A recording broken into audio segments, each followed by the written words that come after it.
Hello Honors Western Civ students. This tutorial is going to cover the green sheets. I didn't quite get through all the green sheets in class, particularly in the second period, so we're going to take a look at each one of the green sheets. I'm going to give you the lowdown on what you really need to remember. Alright, well the green sheets, particularly the terms and the essential questions, are going to be what we'll be focusing on. The exploration unit, there was no green sheet for that. There is a short answer question, as you know, on Columbus and that reading, The Clamor Over Columbus. There won't be any questions on the multiple choice on exploration. So any information that you need to research will be either in that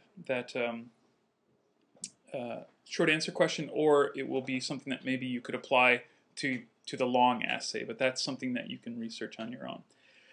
The first unit with a green sheet is Absolutism and Enlightenment. We're going to skip over this icon here and then go right here to Age of Enlightenment for our green sheet. And we'll click on this. Let's see, it'll open up in a new tab. All right, so here we are. And what I'd like you to focus on for this green sheet is not the absolute monarchs themselves.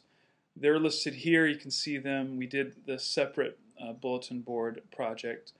There will be some basic questions on what was an absolute monarch, somebody who believed that they would be ruling largely apart from any other authority. So they would be ruling apart from the aristocracy. They would be ruling apart from a parliament, using them as advisors, but kind of a Harry Truman buck stops here sort of thing.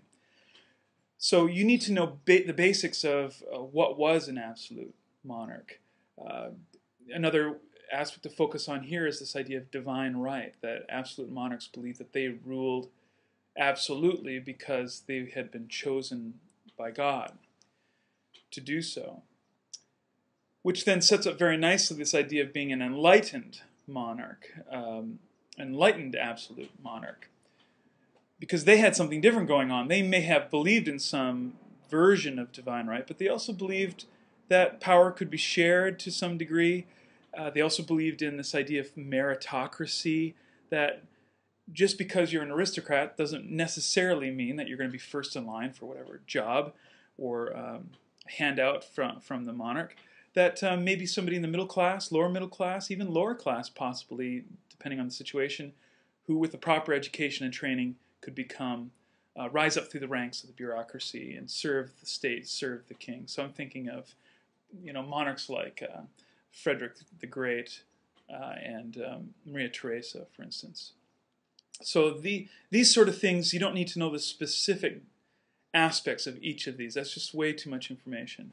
But know the basics about what it meant to be an absolute monarch, what it meant to be an enlightened despot or enlightened absolute monarch. Know some of the common problems that they had, and we talked about this in class, the idea of debt and the need to work through the parliament in order to get tax revenue raised, and that a monarch raised money through taxes on their own at their peril, and that's largely the story of the English Civil War.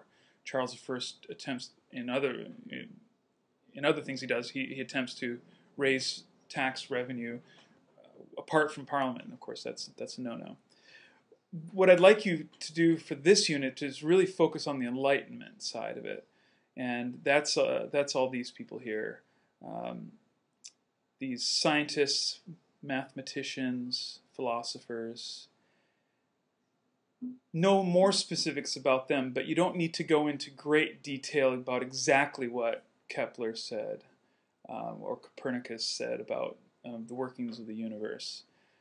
But know some of the basics about their discoveries and some of the important aspects of their work, particularly for these political philosophers. Here I would want you to know them in detail. So know the difference between Hobbes, Locke, Rousseau, know Adam Smith, Voltaire, these guys, Montesquieu again. And the pages down here are going to be where you're going to find that information. All right, so very little here, just very generic information about the absolute monarchs. Know basically what an absolute monarch was.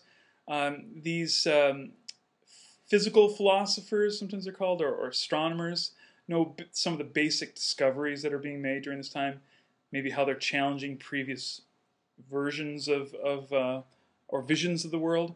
Know in some fine detail Descartes, Hobbes, Locke, Rousseau, Bacon, Voltaire, Diderot, Montesquieu. Know these guys. Adam Smith, of course, and he comes up with Marx later on.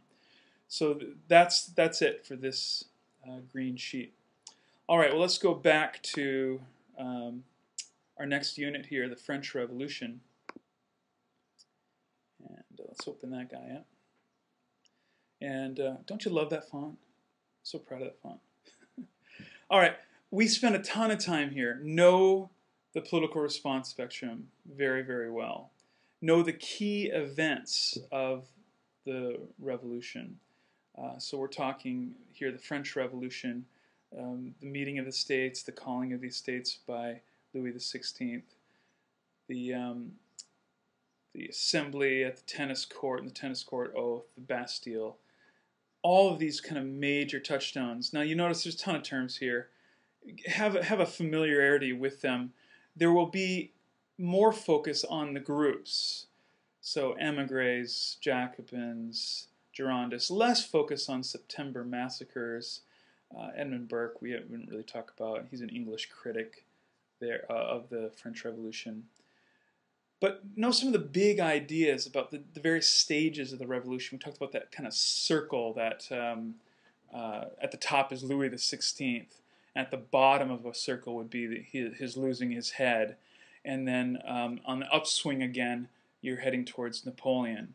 And know, like the Reign of Terror, where that fits in on that circle.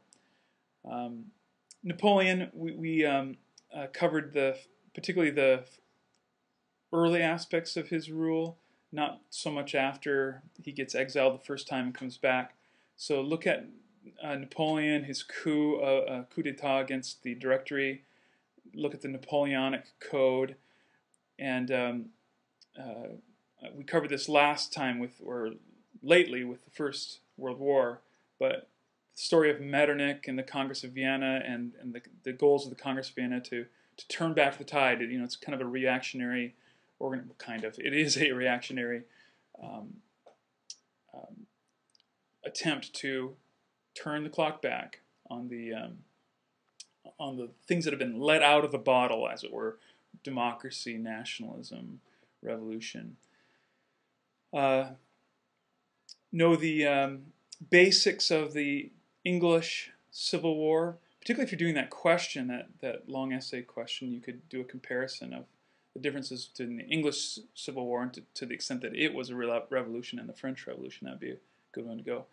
But here, just know the basics about, pretty much it's Oliver Cromwell versus Charles I, Cavaliers versus Roundheads. Know the basic ins and outs of the disputes. It's a money dispute. It's a power dispute between the king and parliament. It's also a religious dispute in many ways. All right, let's move on to another green sheet here, and I think that was econisms. There we go. Clicking on that. There it is, loading up. The this unit, the big idea was that flow chart. Know that flow chart, and then know the various econisms very, very well: capitalism, communism, socialism, that we looked at. As far as these terms here, the people and their inventions, I'm not asking you to remember them. The only thing I'm asking you to remember is that these people had inventions that significantly altered agriculture and had an effect upon larger society. Think of that flow chart. Where you need to have more information, obviously, is from that series of notes where we had Adam Smith and Karl Marx on opposite sides, and then there are various kind of disciples underneath: Malthus and Ricardo and utilitarians, Bentham. Remember that guy in the box? His body's preserved in the box. Let's skip Poor Law, Anti-Corn Law League. We don't need to know that. But some of the other aspects, particularly Marx, we hit that hard. Know Karl Marx. Know the dialectic here. Differences between proletariat, bourgeois. and Mott's proposal comes up.